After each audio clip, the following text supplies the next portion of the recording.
Para batiin ang bagong taon, mayroong maraming mga kulay at simbolo na dapat nadalhin sa bahay.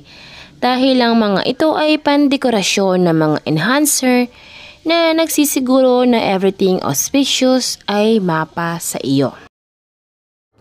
Pero ito ay depende sa uri ng enerhiya na nais mong maakit. Sa huling araw ng taon na papalapit sa isang nakakahilong bilis, ang mga inaasahan at layunin na nais nating maabot ay mababago. Bilang isang bagong oras at sandali upang matupad ang lahat ng mga layunin na itinakda natin sa ating mga nakaraang taon.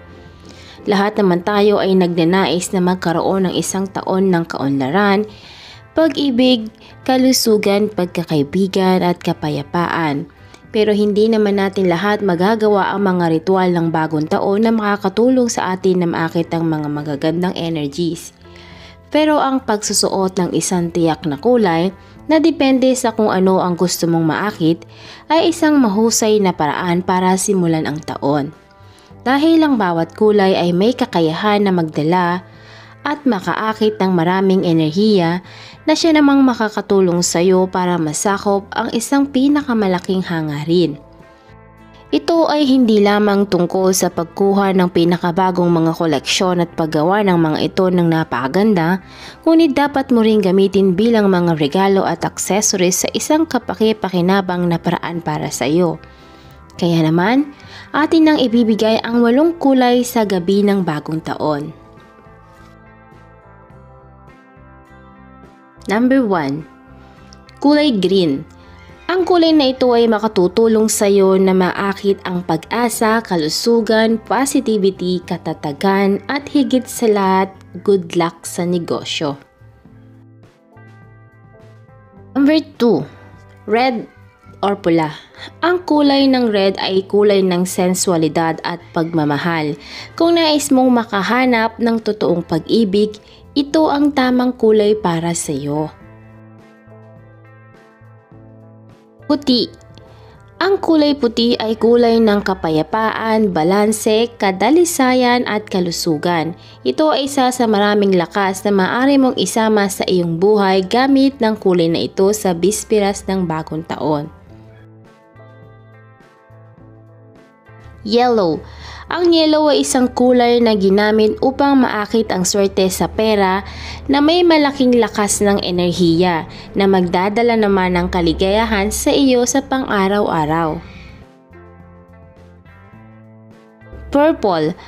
Kung ang iyong layunin para sa susunod na taon ay magkaroon ng isang panloob ng papabagong anyo, ang kulay na ito ang tama para sa iyo dahil direktang konektado ito sa pang-unawa sa sarili mo at kaalaman sa sarili. Gold. Kung ang mga huling buwan ng kasulukuyang taon ay hindi masyadong matagumpay sa larangan ng pera, ang kulay na ito ay magiging perpekto para sa iyo, tumawag ng pera at yaman. Silver. Gusto mo ba ng isang bagong taon na may bagong emosyon, masaya at tagumpay? Kung ganon, ang kulay silver or pilak ay magiging tama upang tanggapin ang iyong bagong taon.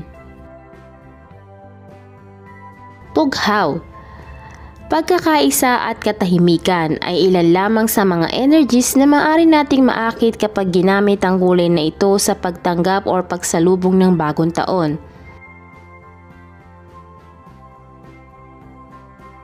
At ngayong nalaman na natin ang mga kulay sa gabi ng bagong taon, narito naman at ating ibabahagi ang mga feng shui colors para sa 2020 at kung paano sila gagamitin.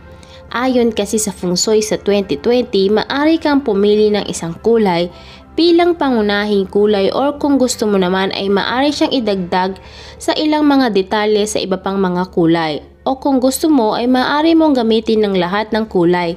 Subukan mong i-mix ang mga kulay sa isang paraan na magpaparamdam sa iyo ng tama para sa iyo.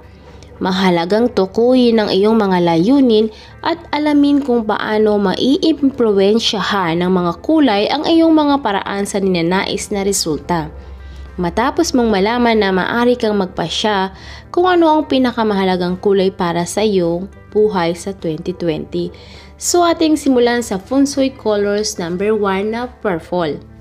Ang kulay na lila o purple ay ginamit ng royalty para sa millennia at hanggang ngayon ito ay simbolo ng karangyaan at kayamanan.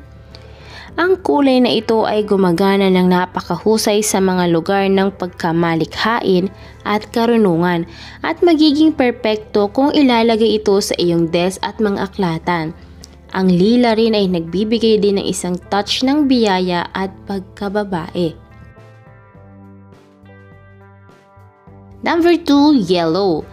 Para sa taong 2020, ang isang uri ng dilaw na inirekomenda ay ang bright color. Yung bright yellow na kulay. Ang kulay na ito ay may kapangyarihan upang mapabuti ang ating mood kaagad at perpekto ito kapag nakakaramdam tayo ng kalungkutan. Isinasalin din ng dilaw ang kagalakan at pagkakaibigan. Kaya kung pipiliin mo ang mga bagay na kumakatawan sa mga bagong ideya at pakikipagsosyo, ikaw ay gumagawa ng isang mahusay na trabaho. Number 3, white. Itinuturing ng mga inchik na ang puti ang perpektong kulay. Ito ay isang simbolo ng kalinawan, kalinisan at moralidad. Inirekomenda ang paggamit ng puti para sa mga kapaligiran kung saan ka pupunta kapag naramdaman mong natigil at nangangailangan ng isang pag-reset upang magsimula muli. Ito rin ay isang kulay na nauugnay sa elemento ng metal. Next color natin na Feng Shui colors ay ang gray. Ang gray ay isa sa pinakamahalagang mga kulay ng Feng Shui para sa 2020 na malakas na kumakatawan sa metal. Ang kulay na ito ay isang neutral at isinasali ng kompromiso, kabigatan at karunungan. Ito rin ay isang perpektong pagpipilian para sa mga tanggapan at lugar kung saan isinasara mo ang mga deal sa negosyo.